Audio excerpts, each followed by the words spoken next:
বন্ধুসকল 2012 চনত এখন সিনেমা আহিছিলে ককটেল নামেৰে আৰু এতিয়া আহি গ'ল তাৰ এখন সিকুৱেল যি নেকি ককটেল 2 আচলতে যিবোৰ সিনেমা সিকুৱেল হৈ যায় ন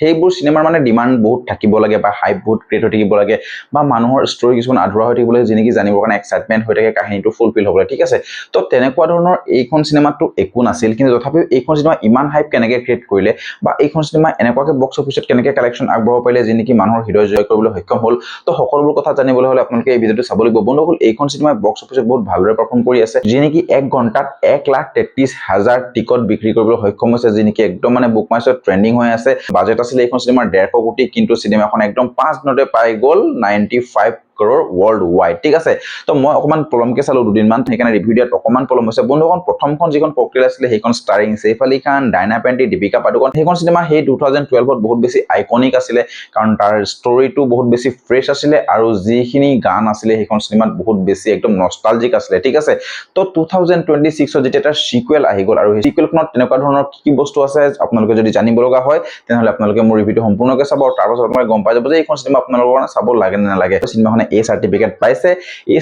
পাইছে মিন্স তাত বহুত বেছি এডাল্ট বা তেনেকুৱা ধৰণৰ একো অশ্লীল টাইপ সিন নাই কিন্তু সিনেমাখনত কি হৈছে তাৰ যিখিনি জোকস আছিল যিখিনি ডায়লগস আছিল সেইখিনি বস্তু বহুত বেছি এডাল্ট হৈ যায় আৰু হাঁহি উঠিব হিলেৰিয়াছ হয় কিন্তু আপোনালোকে সেইখিনি বস্তু বুজিবৰ কাৰণে সেই জোকসখিনি বুজিবৰ কাৰণে আপোনালোক যে এডাল্ট হ'ব লাগিব সেই বস্তুটো কৰবাত নাই কৰবাত এই সিনেমাখনে সাৰ্টিফাই কৰে এই সিনেমাখনে কিছুমান এজ গ্ৰুপ মানুহক টাৰ্গেট কৰে মানে ধৰক এইখন সিনেমা চাবলৈ হ'লে আপোনালোকে 20 বছৰৰ পৰা 25 বছৰ হ'লে বহুত বেছি ভাল পাই যাব তাৰ পাছৰ হ'লে অকমান আপোনালোকে বোৰিং টাইপ ফিল হ'ব পাৰে বিশেষকৈ জেনজি সকলৰ কাৰণে এইখন সিনেমা বহুত বেছি ভাল পাব কাৰণ মই চাবলৈ যাওঁতে কাপল ফ্ৰেন্ডলি আছিল গোটেইখিনি বস্তু তো বন্ধুসকল বহুত বেছি দিনকৈ যদি প্লটৰ বিষয়ে অকমান কথা পাতিলো যে ইয়াতে দেখা যায় শাহিদ কাপুৰ কৃতি শ্বেনন আৰু ৰশ্মিকা মন্দানাৰ কাহিনী যেনেকৈ ৰশ্মিকা মন্দানা আৰু শাহিদ কাপুৰ এটা কাপল থাকে আৰু সিহঁতৰ বিয়া হ'ব লগা হৈ থাকে ঠিক আছে কিন্তু ৰশ্মিকা মন্দানাৰ মাইণ্ডত এনেকুৱা ধৰণৰ কুৱেশ্যনছ কিছুমান আহি থাকে যে শাহিদ কাপুৰ লয়েল হয় নহয় তাৰ কাৰণে মানে এইটো টেষ্ট কৰিব বিচাৰে ঠিক আছে কাৰণ তেনেকুৱা সময়তে এটা কাপলৰ ব্ৰেকআপ হৈ যায় যেনেকি 4-5 বছৰৰ পৰা ৰিলেশ্যনশ্বিপত থাকে তো সিহঁতি মানে এটা প্লেন কৰে এটা টুৰ কৰে যেনেকি হেৰি সিসিলিলৈ যাব আৰু তাৰ পাছতে সিসিলিত লগ পায় কাক এলিক যেনেকি ৰশ্মিকাৰ ফ্ৰেণ্ড থাকে তাৰ পাছত সিনেমাখন আৰম্ভ হয় এটা বেলেগ টুইষ্ট যেনেকি জেলাস আৰু কমেডিৰ মাজেৰে সিহঁতৰ দুটাৰ ৰিলেশ্যনশ্বিপ দেখুৱাবলৈ গৈ থাকে আৰু সঁচা কথা ক'বলৈ গ'লে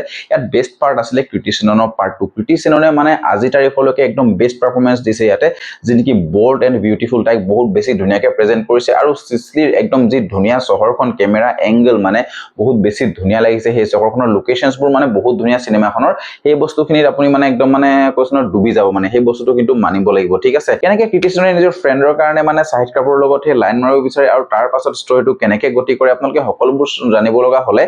এই সিনেমাখন আপোনালোকে চাব লাগিব আৰু লাষ্টত আপোনালোকে যি ধৰণে প্ৰেডিক্ট কৰিব ষ্টৰীটো মেবি সেই ধৰণে হৈ যাব কাৰণ মই যিটো প্ৰেডিকচনছ ৰাখিছিলো সিনেমাখন লৈ পেলাই লাষ্টৰ ক্লাইমেক্সত তেনেকুৱা এটা একদম 100% হৈ গ'লগে তো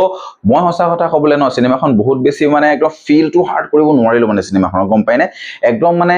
এনেকুৱা নহয় যে মই একদম ৱাও মানে এনেকুৱা এটা লাভ ষ্টৰী দিছে মই মানে কান্দিছো তেনেকুৱা টাইপৰ নহয় মানে মোৰ মানে একদম সেন্টিমেন্ট আঘাত হৈছে তেনেকুৱা ধৰণৰ নহয় এইখন সিনেমা মোৰ কাৰণে মানে এইখন সিনেমা চোৱাৰ পাছত মইতো চায়াৰাকে ইয়াৰ ওপৰত ৰাখিম মানে যদি সেই মানে লাভ ষ্টৰী এটা মানে ডেফিনেশ্যন ৰাখিব বিচাৰে যদি সিনেমাখন চাবলৈ যাওঁ ইয়াতে সবতছে বেষ্ট এক্টিং কৰিছে কৃতি শ্বেনন শাহিদ কাপুৰক আমি এজ ইউজুৱেল যি আগৰ কেইখনমান মুভি চাইছিলো তেনেকুৱা ধৰণৰ একো এক্সট্ৰা অৰ্ডিনাৰী নাই শাহিদ কাপুৰৰ লগত কৃতি শ্বেননৰ জড়িত মই আগতেও চাইছিলো তেৰি বাতমে এসা উলঝা জিয়া সিনেমাখনত ৰশ্মিকা মন্দানা আৰু শাহিদ কাপুৰৰ জড়িত একদম ফ্ৰেছ লাগিলে কিন্তু সিহঁতৰ যিখিনি মানে কেমিষ্ট্ৰি বা বন্ডিং এই সিনেমাখনত দেখুৱাবলৈ গ'ল সেই বস্তুটো বহুত বেছি ফৰ্চফুলি যেন লাগিলে কিন্তু কৃতি শ্বেননৰ লগত কেমিষ্ট্ৰিটো একদম পুৰা জুই একদম ফায়াৰ বন্ধুসকল এই কিছুমান কমেডিও আছে আৰু সেই কমেডিখিনি এনেকুৱা হিলেৰিয়াছ নহয় যে আপোনালোকে তাৰ ডায়লগ ডেলিভাৰীবোৰ মনত ৰাখিব বা এনেকুৱাও নহয় যে আপোনালোকে সেইবোৰ একদম কমেডি যিখিনি দেখুৱাব মানে সেইবোৰ হাঁহি হাঁহি একদম পাগলা হৈ যাব কিন্তু আছে কমেডি আপোনালোকে হাঁহিব বাট তেনেকুৱা ধৰণৰ এটা কমেডি নহয় যিনেকি কমেডিখিনি আপোনাক মানে একদম মাইণ্ড ফ্ৰেছ কৰি তুলিব বাছ আপোনালোকে স্মাইল কৰিব আৰু অকমান হাঁহিব তাৰপৰা ক্লোজ হৈ যাব তেনেকুৱা নিচিনা বস্তু কিছুমানে ইয়াত আছে